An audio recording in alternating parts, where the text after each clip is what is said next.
I tear the check into tiny pieces, watching them flutter to the snow-covered sidewalk like confetti. $42,000. The final payment for Maya's spring tuition at UCLA. My hands are shaking, but not from the biting December cold. I'm 65 years old, and I've just walked out of my own Christmas dinner. No one came after me. No one called my name. The realization sits in my chest like a stone. I've become invisible to my own family. The twinkling Christmas lights hanging from my porch now seem to mock the darkness I feel inside. I've spent a lifetime giving everything my time, my money, my heart, only to become background noise in the lives of those I love most. I get into my car and sit there, staring at the warm glow of my home through the windshield. Inside are my daughter, my granddaughter, and the remains of the meal I spent 2 days preparing. I wonder how long it will take them to notice I'm gone. I turn the key in the ignition. This time, I won't be coming back. Before that night, I would have told you my life was full. Not extravagant, not perfect, but full. I'm Lorraine, retired librarian, widow, and until recently, the center of every family holiday, birthday, and backyard barbecue we ever held. I was never the loudest voice in the room, never the one demanding attention, but I was the constant, the one everyone turned to when things fell apart, the one they counted on to make everything just work. My husband Walter passed away 9 years ago. Cancer took him in less than 6 months from diagnosis to goodbye. We'd been married for 40 years. He was the kind of man who always kept gas in my car and never let the garbage overflow. He called me Rainy, short for Lorraine, and told me I made the house feel like a home. In the weeks after his funeral, I'd find myself turning to tell him something, only to confront the empty space where he should have been. The silence in those moments was deafening. After he died, I poured myself into the family, into staying useful. My daughter Erica was struggling to raise Maya on her own after her husband walked out when Maya was 3. I moved in for what I said would be a while. That while turned into 5 years. I picked Maya up from kindergarten. I made her Halloween costumes. I taught her to read. At night, when Erica worked double shifts, Maya would fall asleep on my lap, her fingers curled around mine. I didn't mind. I never kept score. Erica had always been ambitious, driven by a need to prove herself. Growing up, she'd watched Walter and me struggle to make ends meet, clipping coupons and buying secondhand. She'd vowed her life would be different. When her marriage collapsed, that drive intensified. She worked harder, stayed later at the office, climbed higher. Sometimes I wondered if she was running toward success or away from failure. Maya learned from watching her mother. She absorbed the unspoken lesson that worth was measured by achievement, by the shine of new things, by moving forward without looking back. When I finally moved back into my own place, I still saw them every day. Sunday dinner was sacred. I made pot roast, mashed potatoes, and green beans the same way my mother did. And Christmas was mine. I went all out a garland on the banisters, pine candles in every room. I baked so many cookies the house smelled like sugar for weeks. I didn't just give gifts, I gave memories. But somewhere along the way, things shifted. It was slow, almost invisible, like a cold draft you ignore until you're shivering. Maya started rolling her eyes when I told stories. Erica stopped asking for my help with holiday planning.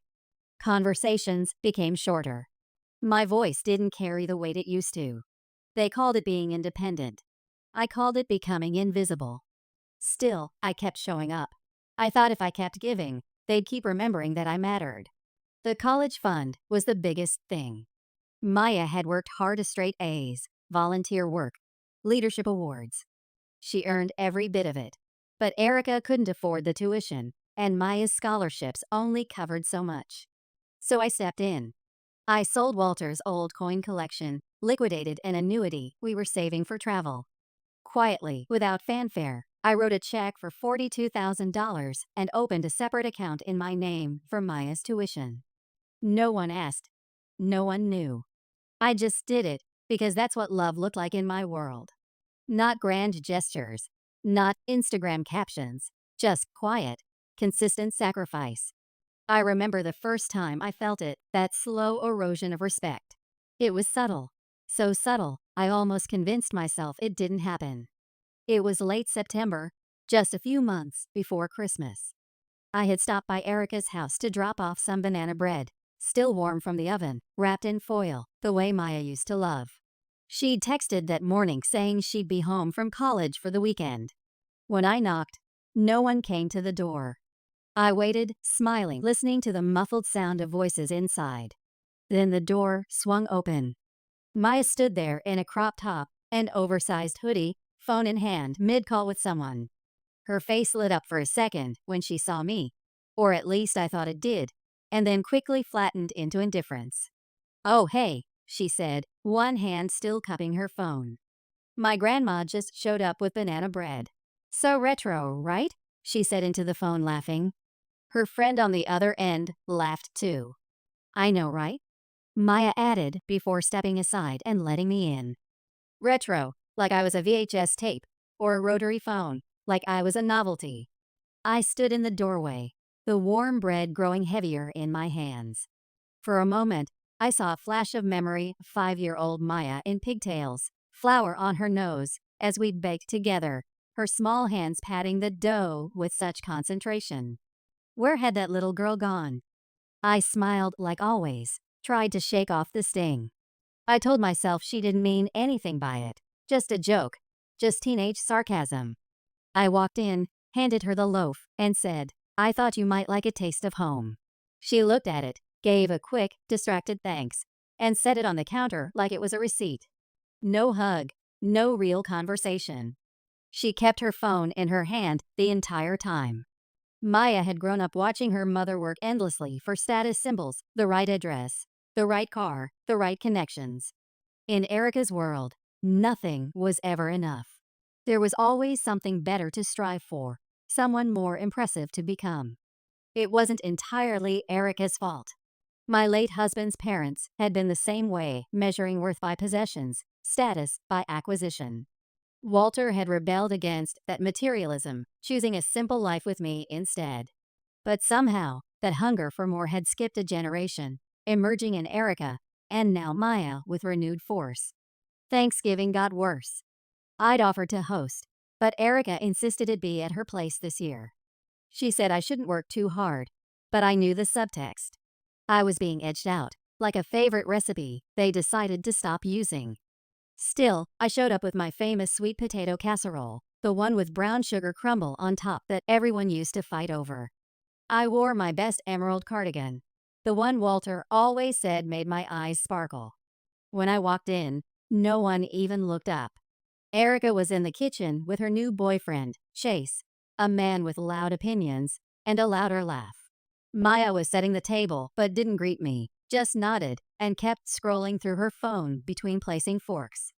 Chase reminded me of Erica's father-in-law, the same brash confidence, the same tendency to fill a room with opinions rather than questions. Walter had often come home tense after dinners with his parents, exhausted by their endless status displays. Now I watched as Chase held court, Erica laughing too eagerly at his jokes, Maya mirroring her mother's admiration. When we sat down to eat, no one mentioned the casserole. They complimented Chase's smoked turkey and Erica's store-bought cranberry chutney. When I offered to say grace, Erica quickly said, "Let's just eat before it gets cold." I felt myself shrinking in my chair.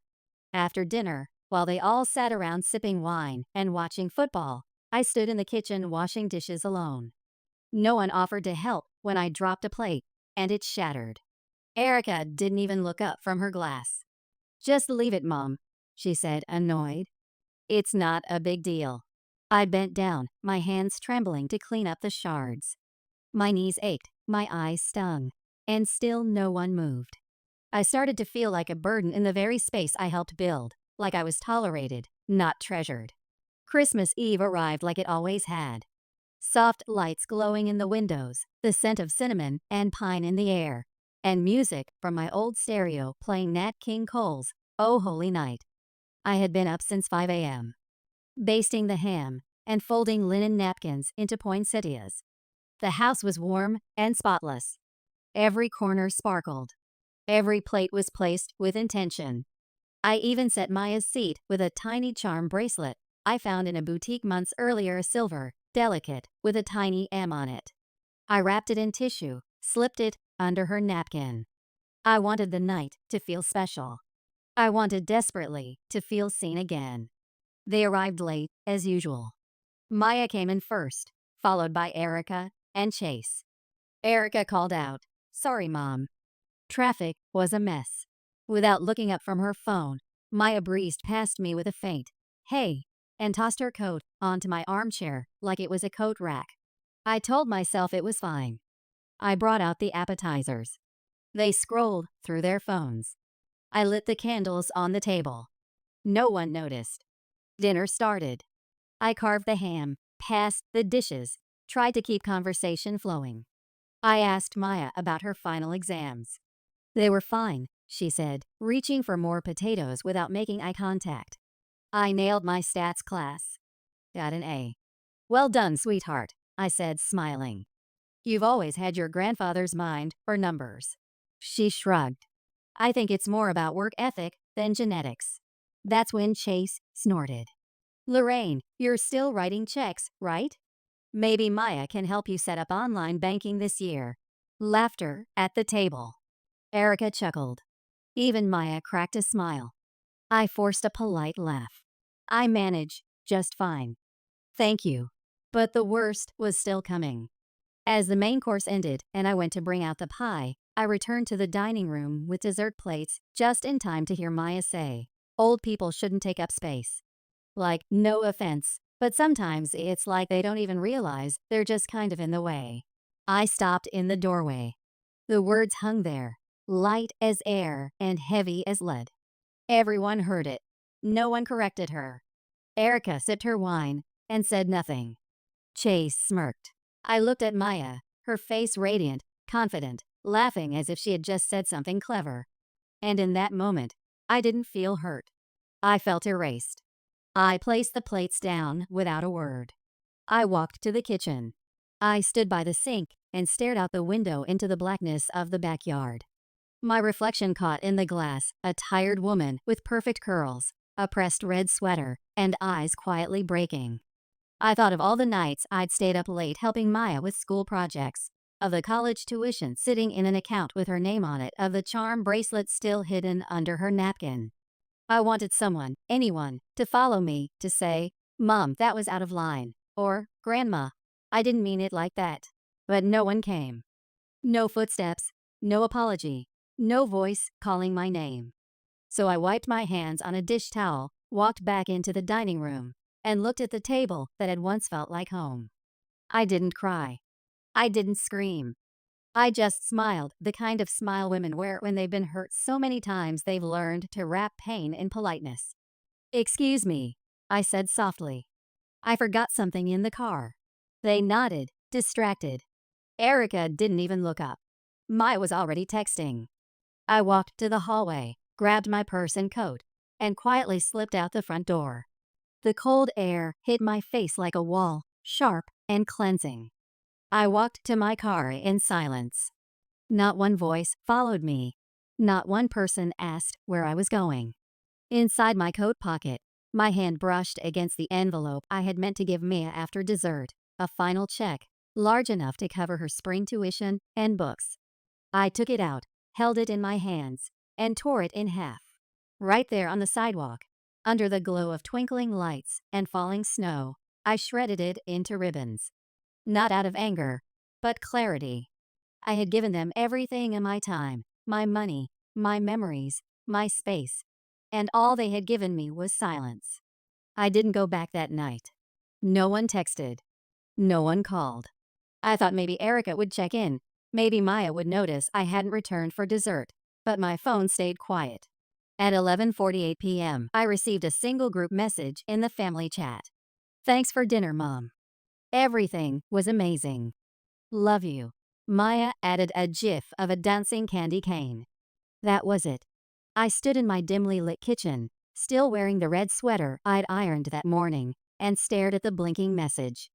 I hadn't even been missed. Not really. My absence wasn't alarming. It was convenient. The next morning, I got up, made a cup of tea, and sat at the kitchen table, watching the snow blanket the yard. It was beautiful, quiet, clean, undisturbed, and for the first time in a long time, so was I. There's something strange about grief when it stops begging to be noticed. Mine had settled into stillness. No more hoping for calls. No more checking for likes. No more lingering at the edges of their lives, waiting to be invited in. I made a decision that morning. I would stop showing up where I was only tolerated. I packed the gifts into a large tote bag, every candle, every scarf, every tech gadget Maya had requested. I placed the envelope for her tuition refund in the same bag. Then I loaded it all into my trunk and drove to the return counters one by one. No drama, no ceremony, just quiet motion. When the bank opened, I visited the branch manager and closed the college fund account I had created in Maya's name. I requested a cashier's check for the full balance and had it reissued in mine. The clerk asked, "Would you like to inform the beneficiary of the change?" I smiled and shook my head. "No, I think she'll figure it out." That evening, I poured myself a glass of red wine and sat by the fireplace with a book I hadn't had time to read all season. The tree lights twinkled softly behind me, still casting a festive glow. I didn't take anything down. I wasn't punishing Christmas. I still loved it. I just didn't love what it had become. The following week, I sent a message to Erica. "Hi, sweetie. I'm going to take a little break from family gatherings for a while. I'm fine. Just doing some reflecting. Hope you and Maya are well." No response. Not that day. Not the next. But I wasn't hurt anymore. I didn't expect anything. I had finally stopped performing for an audience that never looked up from their phones. Days passed quietly. I walked through the park, cooked only for myself, and started writing in a journal I'd left untouched for years. I began to reintroduce myself to me, the woman I used to be before I became everyone else's support beam. I wasn't angry. That's what surprised me most. I just knew I was done begging to matter. It happened on New Year's Day. I hadn't planned to do anything. I hadn't even taken down the Christmas tree. It still stood in the corner of the living room, lights dimmed, ornaments drooping slightly, like it too had been forgotten. I was dusting, not because I cared to, but because my hands needed something to do. I moved around the living room slowly, aimlessly. When I reached the old bookshelf near the fireplace, I noticed the top shelf had collected a thin layer of dust. I grabbed a step stool and began wiping it down. That's when I noticed it, a small yellowed envelope wedged between two photo albums. I recognized the handwriting instantly. Bold, looped cursive, slightly crooked on the slant. Walter. My breath caught in my throat. I hadn't seen his writing in years. I sat down on the edge of the couch, holding the envelope gently like it might crumble in my hands. On the front, it simply said, "For Rainy, when you need to remember." He used to call me that Rainy, said my voice sounded like a warm spring shower. I opened it slowly, carefully unfolding the letter inside. It was dated December 26, 1998, our last Christmas with his mother, the year Maya was born. His words came back to me like a soft wind. "My Rainy, if you're reading this, I imagine you're feeling lost. You always take care of everyone else, the meals, the traditions, the quiet things. No one notices until they stop happening. But I want you to remember something. You matter. Even when they forget. Even when they grow and drift and take you for granted, you matter. You are the roots. And sometimes roots get buried. But without them, nothing stands. You've given so much of your life to this family. And someday you might feel like they've outgrown you. Like your stories no longer interest them. Like you've become just grandma or just mom. But you are never just anything. You are the reason our daughter got through her darkest year. You are the reason Maya will have the kind of life she's destined for. You are the reason this family knows what love even feels like. So if you ever find yourself in a moment when it feels like you've disappeared, come back to yourself. Read this. Remember your worth. Because even if they forget, I never will. And I know one day they'll remember, 2. Love you forever, Walter. I didn't cry right away. I read it again, then once more until I could hear his voice speaking each line. Then I pressed the letter to my chest and let the tears fall. But they weren't the tears of that frozen park bench, not the aching sobs of loneliness or rejection. These tears were warm, cleansing, because in that moment, something inside me stirred. Not hope exactly, something quieter, older, deeper, a remembering of who I used to be before the silence crept in, before I let myself become invisible. The day after I found Walter's letter, I woke up before the sun. Not because I had to, but because I wanted to. I didn't reach for my phone.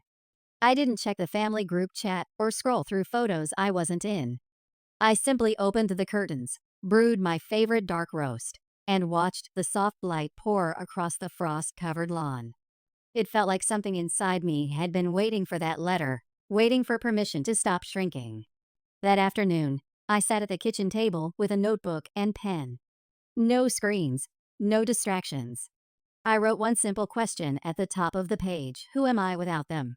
Not bitterly, not with spite, but with curiosity. For the next 2 hours, I wrote. I am a mother. I am a reader. I am a gardener. I am a woman who once drove cross-country in a station wagon with a toddler and a box of library books just to help Erica start over. I am a woman who stayed up all night sewing Maya's unicorn costume from scratch. I am a woman who learned how to live alone after 40 years of being part of a we. I am a woman who once dreamed of writing a memoir and never did. I looked at the list. It wasn't long, but it was true.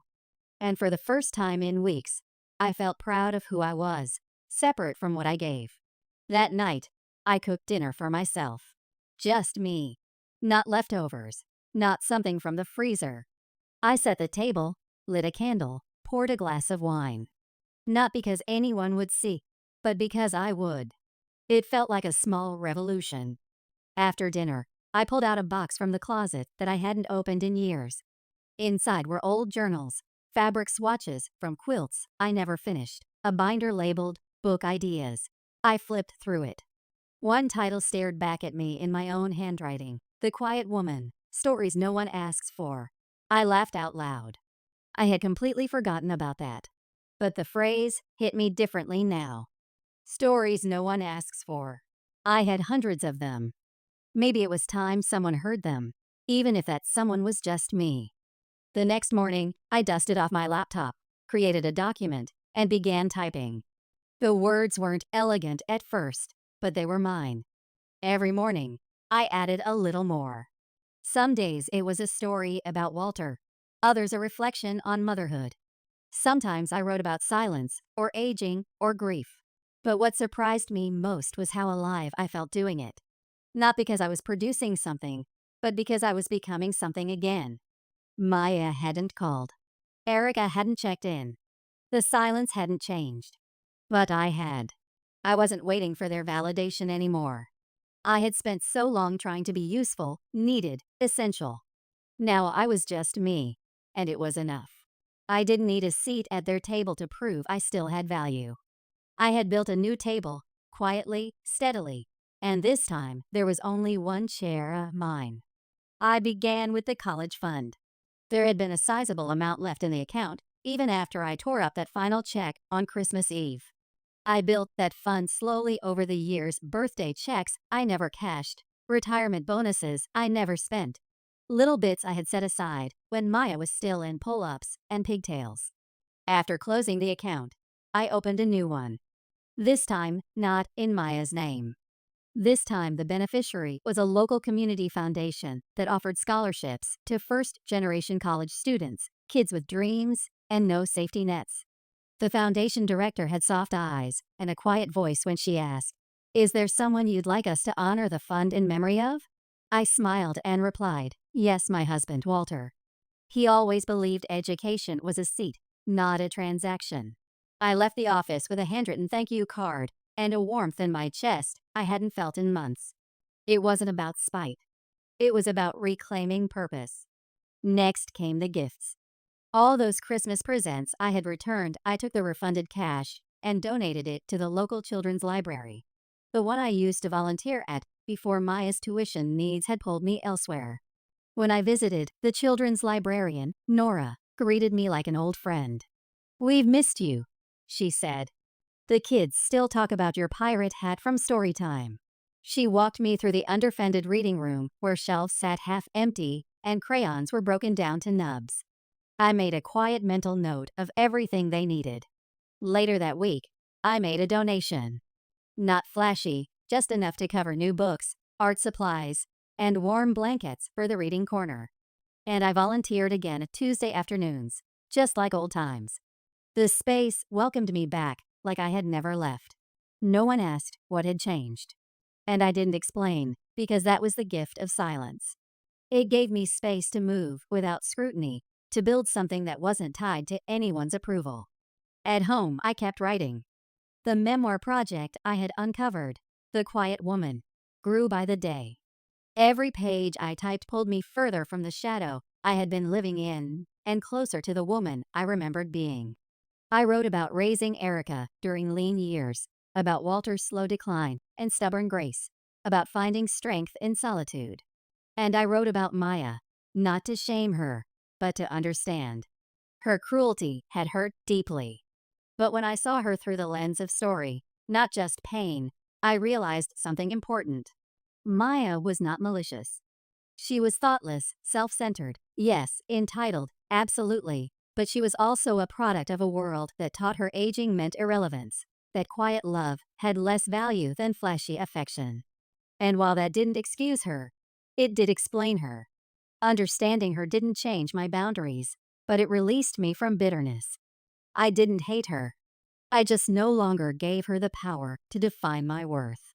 It started with Erica. She called one Monday afternoon while I was at the library sorting picture books with Nora for the weekly read aloud. My phone buzzed in my coat pocket. I saw her name flash across the screen. Missed call. No voicemail. I didn't call back. Not out of spite. Just clarity. If she needed something urgently, she'd try again. If she didn't, then I wasn't going to chase breadcrumbs of conversation anymore. She didn't call again for 4 days. When she finally did, it was Saturday morning. I was in the garden trimming back some of the dead branches from my rose bushes. Winter was loosening its grip, and I could already see tiny green buds peeking through the brown stems. Life returning 1 inch at a time. I answered, wiping my gloves on my sweater. "Hi, Mom," she said, a little breathless. "You've been hard to reach." "I've been busy," I replied simply. She paused. "I wanted to check on you. We missed you at New Year's brunch." I didn't know I was invited. That silenced her for a moment. "Well," she said, "Maya mentioned you'd been distant lately." "She's confused." I almost laughed. "Confused. I'm sure she is," I said gently. "But I imagine it's the first time she's had to wonder what I'm thinking." The conversation fizzled after that. No confrontation, just soft discomfort on her end and calm boundaries on mine. But something had shifted.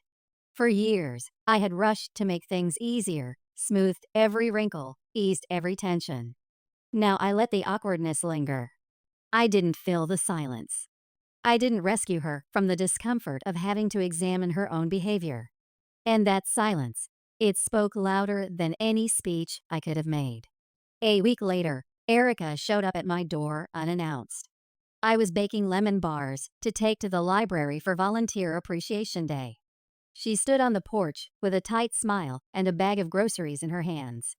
"I thought I'd make us lunch," she offered. I didn't move from the doorway. "Why now?" I asked. She faltered. "I guess I realized. You haven't been around." It didn't feel right. I nodded but said nothing. She stepped inside. The house looked the same, but I could see it in her face. It felt different. There was something about the air, the quiet order, the absence of apology that made her pause. We sat in the kitchen while the lemon bars cooled. She tried to make small talk, asked about the library, the garden, my writing. I answered kindly, but briefly. I didn't offer up my usual warmth. I wasn't cruel, just balanced. Eventually, she got to it.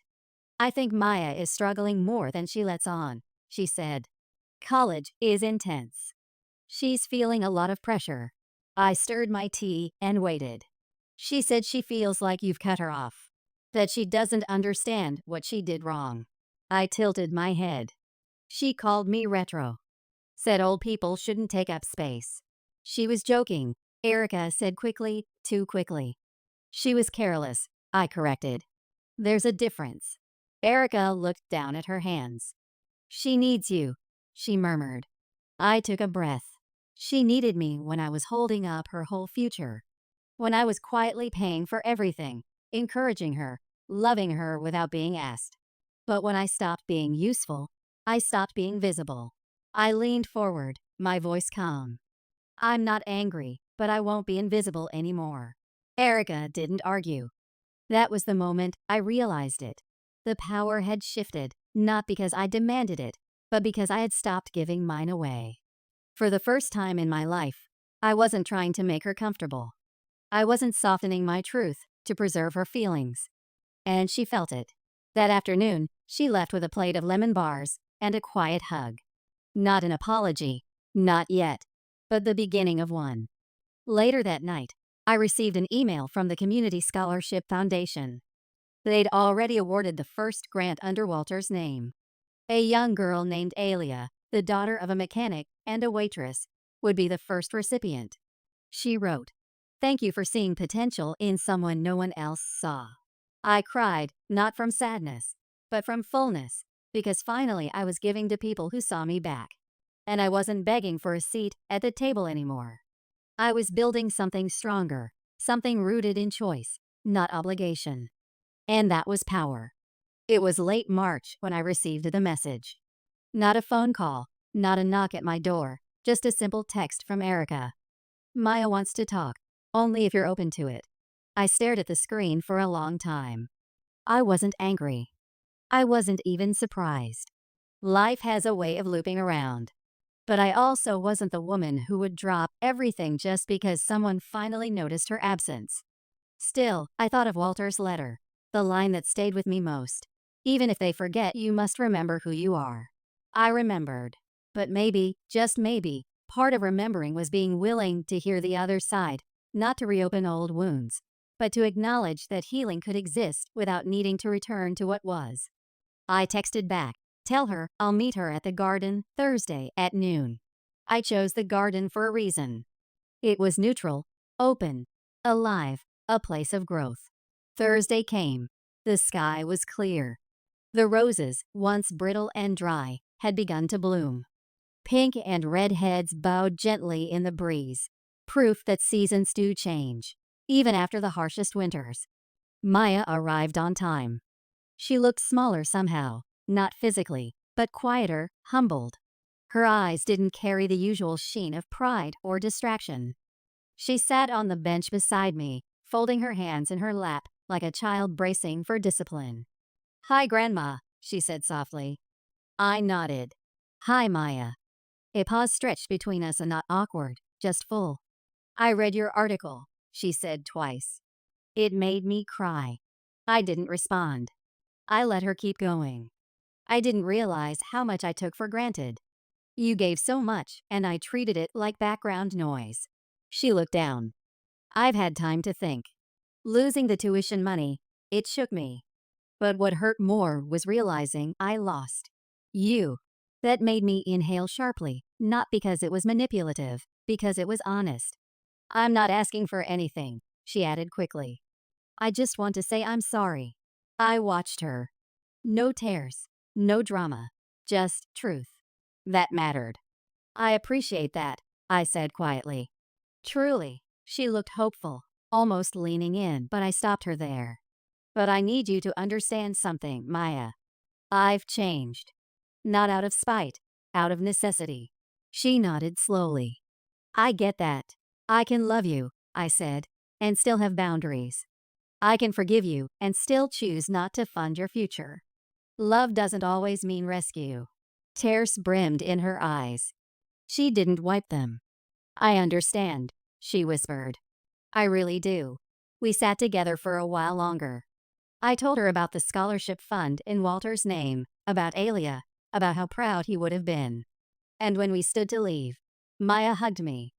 Not like she used to. Not out of routine, but with care. It was enough. Later that evening, I sat alone on my porch, wrapped in a soft shawl, as the sky shifted to lavender. A cup of tea steamed gently in my hand. The garden stretched before me, alive, bright, forgiving. It had weathered winter, had gone still, seemed dead, and then bloomed again. Not the same as before, but full. So was I. I wasn't the woman who once scrambled to be needed, to feel visible through service. I was simply Lorraine, a mother, a grandmother, a widow, a woman with quiet strength, and a voice that had finally learned to speak without raising its volume. In the silence, I didn't feel small. I felt whole. I thought of all the women like me overlooked, underestimated, passed over for being too soft, too quiet, too giving. And I wished they could feel what I felt now. Peace. Ownership. Light. Somewhere out there, Alia was preparing for her first day of college, unaware that an old woman's dignity was stitched into her future. And Maya, maybe she'd become a woman who gave to others without forgetting herself. Maybe not. But that wasn't mine to fix anymore. I looked out at the blooming roses and smiled.